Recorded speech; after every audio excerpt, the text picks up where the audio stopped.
خلاص شايفين كملنا الكمية كلها وصفيناها في السيجان بنفس الطريقة، واحدة جنب واحدة كده. تمام.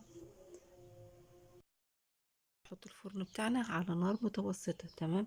النار تكون متوسطة من فوق ومن تحت لحد ما ياخد معانا اللون الجميل ده. شايفين ما شاء الله ولا قوة الا بالله، تحفة والله تحفة، جميل جدا ومظبوط على على اي حاجة. تمام.